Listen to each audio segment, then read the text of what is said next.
Ya, puji Tuhan. Engkau adalah prajurit Tuhan. Mari kita katakan pada diri kita sendiri. Saya adalah prajurit Tuhan. 3, 2, 1. Saya adalah prajurit Tuhan. Apakah menjadi prajurit itu suatu pilihan? Kita tahu, Bapak Gembala sudah katakan, kita ini adalah anak. Semenjak kita percaya pada Kristus, menerima Kristus dalam hidup kita, kita menjadi anak Tuhan, menjadi anak Allah. Dan semenjak kita menjadi anak Allah, maka posisi kita sudah berubah. Dulu kita hamba dosa, hamba setan, hamba iblis. Setelah jadi anak Allah, kita menjadi lawan iblis. Jadi suatu posisi yang tidak bisa terbantahkan, bahwa kita sekarang mempunyai musuh yang akan selalu menyerang. Kita ada musuh yang harus dihadapi. Oleh karena ini suatu keadaan yang kita tidak bisa lari. Kita adalah prajurit Tuhan, di mana kita harus bertempur, melawan kegelapan. Ini bukan pilihan.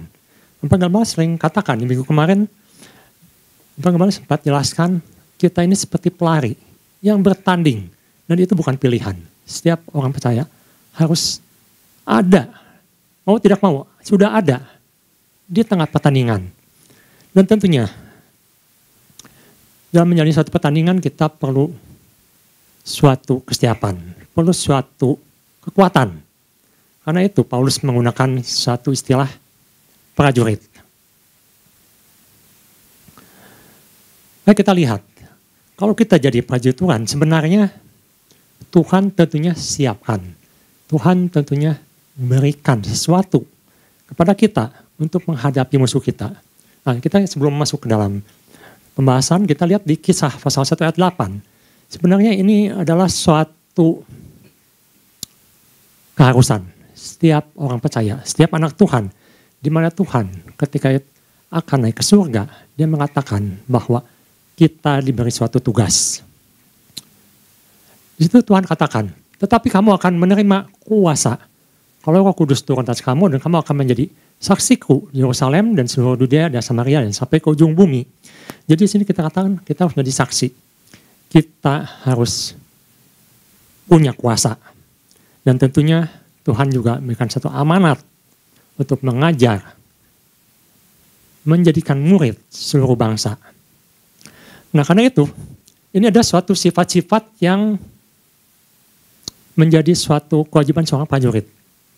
Diutus, diberi tugas, diberi otoritas. Nah, kita akan belajar hari ini, kita akan lihat dari Mazmur Daud, apa yang Daud katakan. Dan kita akan lihat kualitas-kualitas seorang prajurit seperti apa yang kita bisa pelajari. 2 Samuel pasal 22 ayat 31. Jadi bagian pertama ini yang menjadi pertanyaan ketika saya merenungkan pesan Tuhan di minggu ini. Kita ini prajurit. Pertanyaannya, apakah kita ini prajurit yang baik? Apakah kita ini sudah menjadi prajurit yang baik? Dan sampai kapan kita menjadi prajurit? Jadi yang bagian pertama, kita harus menjadi prajurit Tuhan yang baik. 2 Samuel pasal 22 ayat 31. Adapun Allah jalannya sempurna, sabda Tuhan itu murni. Nah, ini yang bagian B-nya. Dia menjadi perisai bagi semua orang yang berlindung padanya. Jadi kita menyanyikan, Tuhan adalah perisaiku. Kasih karunia Tuhan melindungi, melingkupi. Dan itu menjadi perisai dalam kehidupan kita semua. Daud rupanya dia seorang yang bisa memandang jauh dalam pengenalan dia akan Tuhan. Dan dia katakan, Tuhan adalah perisaiku. Mengapa dia katakan Tuhan adalah perisaiku? Karena semua perlindungan dari Tuhan. Kita akan bandingkan dengan Efesus 6 ayat 16. Paulus menjelaskan tentang perisai ini. Seorang prajurit harus mempunyai perisai. Efesus 6 ayat 16. Dalam segala keadaan, gunakanlah perisai iman. Kalau kita pelajari dan kita sering mendengar, ada perlengkapan senjata Allah yang harus dimiliki seorang prajurit. Salah satunya adalah ketopong, keselamatan, ikat pinggang kebenaran, baju sirah, keadilan. Sangat menarik, ada seorang teolog yang bernama Martin Lloyd. Dia mengungkapkan seperti ini.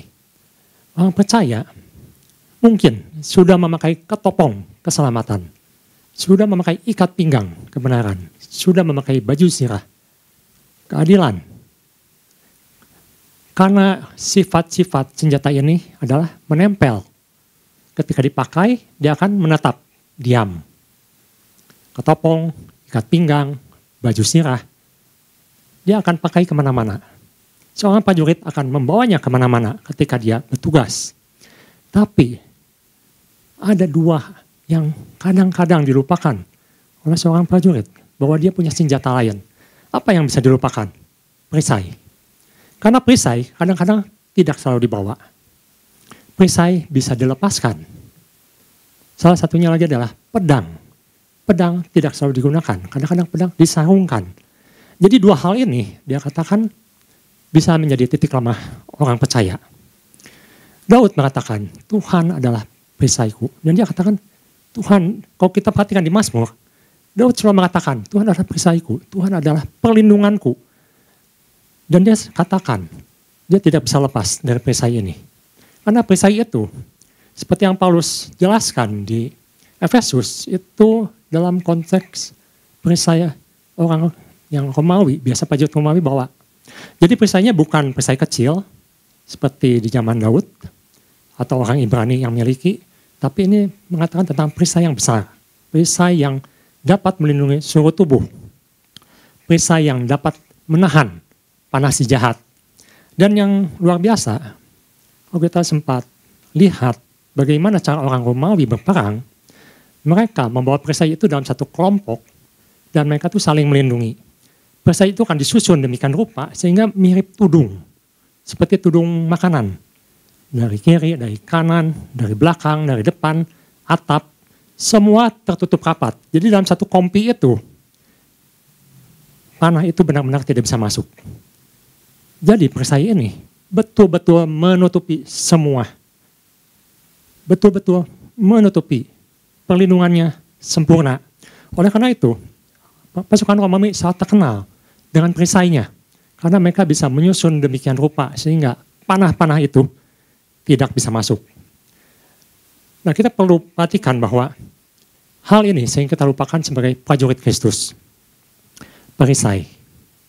Padahal dalam peperangan, yang pertama kali yang akan diserang itu adalah jarak jauh. Jadi kalau kita perhatikan, dalam peperangan, senjata utama yang akan diserang atau yang akan dikeluarkan dalam pertempuran jarak jauh itu adalah panah. Dan Paulus katakan, dengan perisai kita bisa menahan panah dari si jahat. Perisai apa? Perisai iman. Jadi sangat disayangkan kalau kita menjadi seorang prajurit yang sudah memakai ketopong keselamatan, yang sudah memakai ikat pinggang kebenaran, sudah memakai baju sirah keadilan, tetapi melupakan perisai ini. Perisai yang sangat ditekankan oleh Daud, bahwa Tuhan adalah perisai kita. Bagaimana kita menggunakan perisai itu? Harus dengan iman. Iman ini yang sering dilupakan. Iman ini yang sering ditinggalkan. Dan iman ini bisa menjadi titik lemah dalam kehidupan orang percaya. Iman dilupakan. Padahal kalau kita perhatikan, di Ibrani pasal 11 ayat 33, semua orang percaya dipuji karena iman. Anda boleh lihat, kita bisa lihat semua, mulai dari Musa, mulai dari Abraham, mulai dari Yakub, Yusuf, semua, Simpson, disebutkan sana semua. Itu karena mereka memiliki iman. Dan di situ dikatakan iman sangat berperan penting dalam kehidupan orang percaya. Jadi perisai iman ini adalah suatu senjata yang harus terus dibawa, harus selalu disiapkan sebagai prajurit Kristus. Di Efesus 6 ayat 16, kalau kita perhatikan di terjemahan King James misalnya, Kalimat pertamanya dikatakan above all. King James menggunakan terjemahan ini, atau yang terpenting, salah satu yang terpenting, yang terutama adalah, nah ini King James-nya, above all taking the shield of faith. Yang terutama, salah satu yang paling penting adalah memakai perisai iman. Dan ini yang oleh Bapak Martin Lloyd dikatakan sering dilupakan oleh prajurit Kristus. Perisai iman. Jadi yang bagian pertama ini, jangan lupakan perisai iman. Daud mengingatkan kita, Tuhan adalah perisaiku, perisai yang melindungi kiri kanan atas bawah, lengkap, sempurna. Hanya Tuhan yang melindungi, yaitu melalui iman. Melalui iman yang harus kita pelihara, melalui iman yang harus kita terus tumbuhkan. Yang bagian kedua adalah mengenai pedang roh. Kita bisa lihat, kita bisa bandingkan di 2 Samuel pasal 22 ayat 30. Di situ katakan, karena dengan engkau aku berani menghadapi gerombolan, dengan Allahku aku berani melompati tembok. Sifat seorang prajurit adalah dia harus berani. Dan Tuhan telah berikan senjatanya, yaitu pedang roh. Berani bukan berarti main baku hantam seenaknya. Kita harus tahu jangan jelas siapa lawan kita. Seorang prajurit harus tahu siapa lawannya, siapa musuhnya. Dan dikatakan di sini, Tuhan berikan senjata. Kita lihat di Efesus pasal 6, ayat 12. Di situ dengan jelas dikatakan, karena perjuangan kita bukanlah melawan darah dan daging, tapi melawan pemerintah, melawan penguasa-penguasa, melawan penghulu-penghulu dunia yang gelap ini, melawan roh-roh jahat di udara. Pedang digunakan untuk melawan penguasa-penguasa, roh-roh di udara, kuasa gelap. Itu harus dilakukan. Karena itu, ketika Daud katakan di ayat 34 dan ayat 35 dikatakan, Tuhan membuat aku bisa berdiri di bukit, berjejak di bukit-bukit. Dan Tuhan membuat aku bisa melenturkan atau melengkungkan busur tembaga. Ada sesuatu yang tidak mungkin dan agak aneh. Karena biasa busur itu dibuat lentur. Mungkin dari bambu atau bahan lain yang zaman modern memakai fiber karbon, di mana dia bisa kembali ke posisi awalnya sehingga panah-panah itu bisa dilepaskan. Ada suatu tenaga. Tetapi kalau busurnya tembaga, bagaimana caranya? Tentunya yang dimaksudkan di sini adalah sesuatu yang tidak mungkin, sesuatu yang sulit. Tetapi Daud katakan, bersama Tuhan tidak ada yang mustahil. Jadi saya perhatikan di sini bahwa ketika Daud katakan sesuatu tidak ada yang tidak mungkin. Mungkin lawan kita besar, mungkin lawan kita kuat. Tetapi Tuhan berikan suatu pedang, yaitu pedang roh. Kekuatan roh tidak bisa dilawan dengan kekuatan jasmani. Kekuatan roh harus dilawan dengan kuasa roh kudus, kuasa Tuhan. Tentu kita masih mengingat, Daniel ketika di Daniel pasal 10 ayat 20 mengatakan bahwa lawan Israel itu adalah penguasa-penguasa, pemerintah-pemerintah di Babel saat itu. Dan kita diingatkan hari ini bahwa lawan kita adalah roh, kuasa gelap, penguasa di udara, pemerintah-pemerintah. Itu harus dilawan. Dan harus dilawan dengan pedang roh, yaitu firman Tuhan.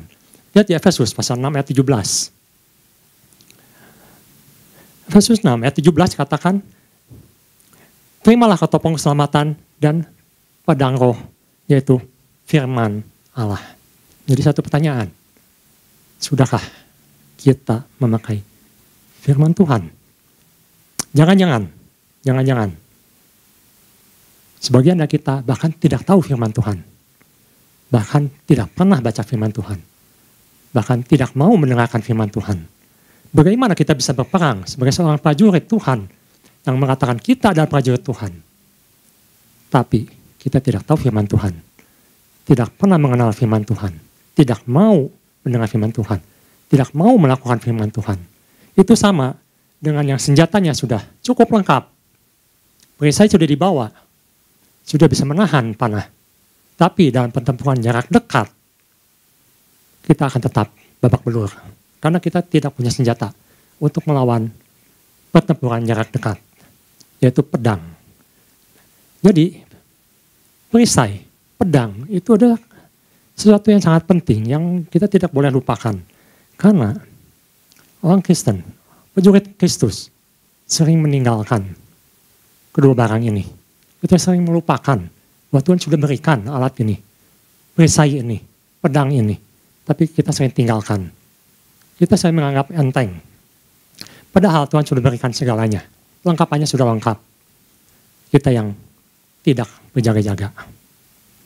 Bagian yang ketiga, kita akan lihat bahwa di 2 Samuel pasal 22 ayat 32, 2 Samuel 22 ayat 32. Sebab siapakah Allah selain dari Tuhan, dan siapakah gunung batu selain dari Allah kita. Itu saya renungkan, Daud ini seorang pahlawan, seorang prajurit. Bahkan Husai ketika memberikan nasihat pada Absalom, dia katakan, ingat, Daud itu adalah seorang pahlawan dari masa mudanya. Seorang prajurit yang sudah terlatih. Dia sudah sangat menguasai medan pertempuran. Dia bukan pejuang yang ecek-ecek. Dia pejuang yang hebat. Jadi kita bisa lihat sepanjang hidup Daud, bagaimana dia bersikap sebagai seorang prajurit. Apa yang dia lakukan? Dia memandang hanya kepada Tuhan. Fokus. Ini mengenai fokus. Kita lihat di 2 Timotius pasal 2 ayat 3 dan 4. Paulus mengingatkan kembali, seorang prajurit harus memiliki pandangan yang fix, yang jelas, ke satu titik. Ikutlah menderita sebagai seorang prajurit yang baik dari Kristus Yesus. Di sini katakan seorang prajurit yang baik. Berarti ada prajurit yang baik, ada prajurit yang tidak baik. Daud adalah seorang prajurit yang baik. Seorang prajurit yang baik hanya berfokus kepada Tuhan. Seorang prajurit yang baik tidak memikirkan keadaannya, tetapi berfokus pada perintah komandannya. Coba kita lihat. Di Efesus sangat jelas bahwa seorang prajurit yang baik, ia hanya fokus kepada perintah komandannya. Seorang prajurit yang sedang berjuang tidak memusingkan dirinya dengan soal-soal penghidupannya. Supaya dengan demikian dia berkenan kepada komandannya. Artinya apa? Artinya fokus. Dia hanya fokus kepada apa yang Tuhan perintahkan.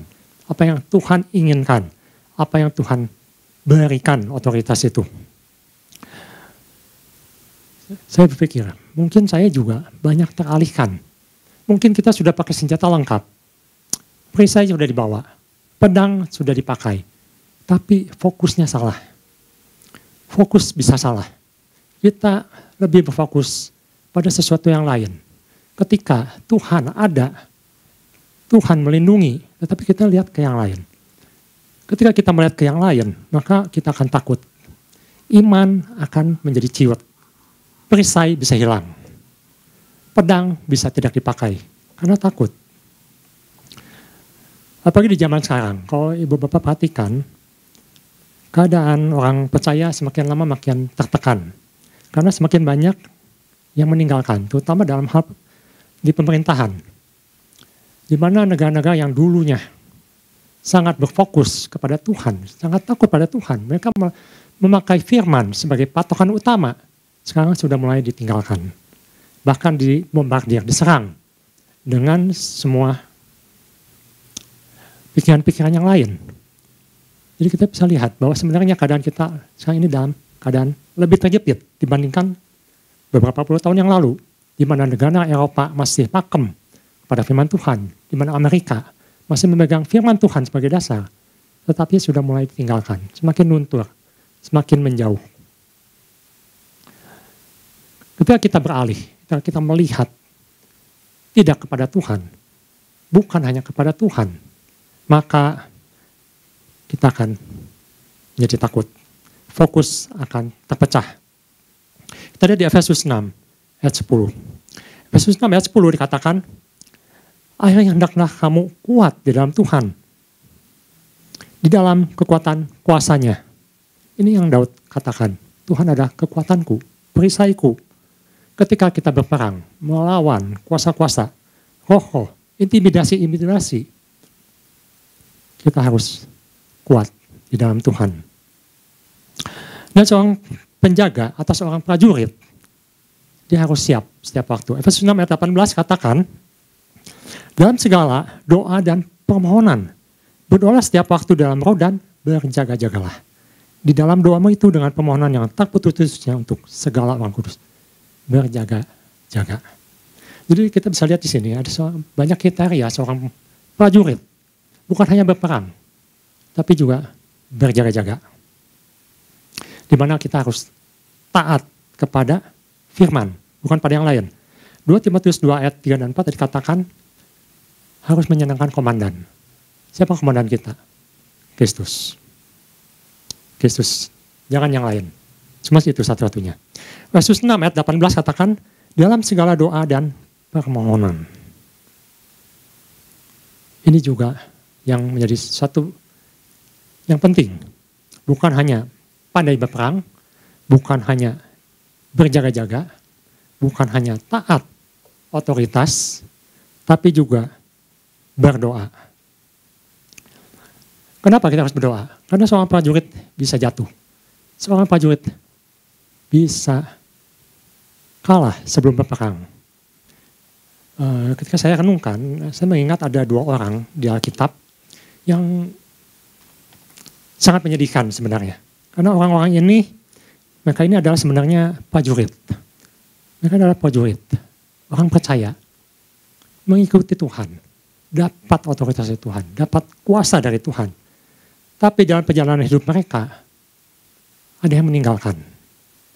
Kita perhatikan, ada orang yang namanya Demas. Ketika saya cari, siapakah Demas itu? Ternyata luar biasa orang ini. Ini bukan orang sembarangan. Ini termasuk seorang pemimpin, Demas ini. Karena di Kolose, nanti beberapa catat aja di Kolose 4 ayat 14, di Filemon 1 ayat 24, di situ katakan bahwa Demas itu adalah rekan sekerja Paulus. Orang yang sama-sama berjuang, sama-sama prajurit. Tapi di 2 Timotius 4 ayat 10, kita akan lihat 2 Timotius 4 ayat 10. Sesuatu terjadi. Seorang yang sama-sama berjuang, seorang yang sudah ikut Tuhan dan menjadi rekan kerja. Berarti orang ini bisa dipercaya sebenarnya. Sama-sama berjuang. Tapi terakhir dia tinggalkan. Karena Demas telah mencintai dunia ini dan telah meninggalkan aku, ia telah berangkat ke Tesalonika, Kekes telah pergi ke Galatia dan Titus ke Dalmatia. Jadi kita bisa lihat di sini, Demas, seorang yang sudah menjadi prajurit Kristus, bisa meninggalkan posnya. Dia bisa meninggalkan pelayanannya. Kenapa? Karena teralihkan. Fokusnya berpindah, bukan pada Kristus lagi. Dikatakan di sini, dia mencintai dunia ini. Kalau kita perhatikan, bagaimana dengan surat-surat yang Paulus katakan bahwa Demas ini adalah rekan sekerja. Seperti di Filipi, di Filemon, atau di Kolose. Jelas di sini. Dia adalah orang yang sudah percaya, orang yang sudah berjuang. Dan ini menjadi peringatan untuk saya, untuk ibu bapak. Jangan anggap kalau kita sudah jadi prajurit, kita di zona aman. Kita pasti aman. Kita pasti tidak meninggalkan Tuhan. Demas, seorang prajurit, bisa meninggalkan Paulus. Bisa meninggalkan pelayanannya. Bisa beralih dari Tuhan. Sangat disayangkan dan sangat menyedihkan kalau kita melihat seorang rekan, seorang hamba Tuhan, seorang sahabat yang dulu sama-sama melayani, yang dulu sama-sama berjuang, sama-sama jadi prajurit Kristus, sekarang tidak jadi prajurit lagi. Meninggalkan untuk sesuatu yang bukan Kristus. Satu orang lagi namanya Yudas. Yudas adalah satu dari 12 murid Kristus. Dipilih, dididik, dilatih, diberi otoritas. Apakah ketika Yesus memberikan otoritas untuk mengusir setan ke 12 orang muridnya dan ke 70 orang muridnya, apakah otoritas itu tidak bekerja? Otoritas bekerja. Kuasa dinyatakan. Termasuk Yudas melakukannya di situ. Yudas ada di situ. Yudas makan bersama-sama dengan Tuhan Yesus. Yudas melayani bersama-sama dengan Tuhan Yesus. Yudas mendengar firman Tuhan. Tapi dia tolak firman. Dia tolak kebenaran. Dia ambil otoritas tapi dia tolak pribadi Tuhan. Tidak bisa seperti itu. Seorang prajurit harus menyerahkan seutuhnya kehidupannya. Tidak bisa sebagian-sebagian. Bagaimana seperti seorang Yudas yang sudah tahu kebenaran. Bisa meninggalkan, bisa mengkhianati, bisa menjual dengan harga seorang budak. Hanya dengan 30 keping perak.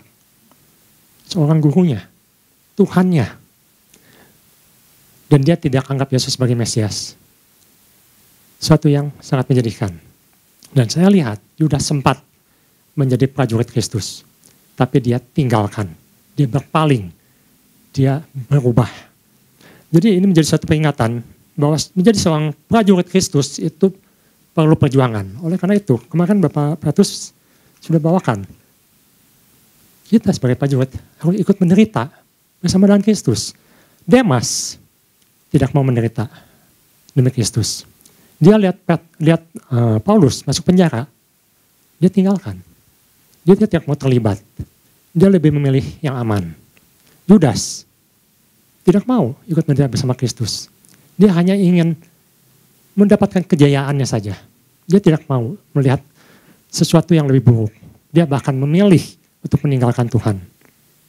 Seorang prajurit harus siap menderita bagi Kristus. Artinya ikut kemana Kristus pergi. Ikut kemana Kristus mengarahkan. Ikut kemana Kristus melatih. Ketiga hal ini, mari kita renungkan kembali. Apakah saya sudah menjadi prajurit Tuhan? Ya, kita adalah prajurit Tuhan. Tapi sudahkah kita menjadi prajurit Tuhan yang baik? Yang Paulus katakan, yang Daud katakan, yang hanya tertuju pada Tuhan fokusnya. Yang mau menggunakan perisai iman sebagai perlindungan dan mau menggunakan pedang roh sebagai senjata yang Tuhan sudah berikan. Dan ini biarlah menjadi kekuatan bagi kita semua supaya kita terus maju dalam Tuhan dan jangan teralihkan. Tuhan Yesus memberkati.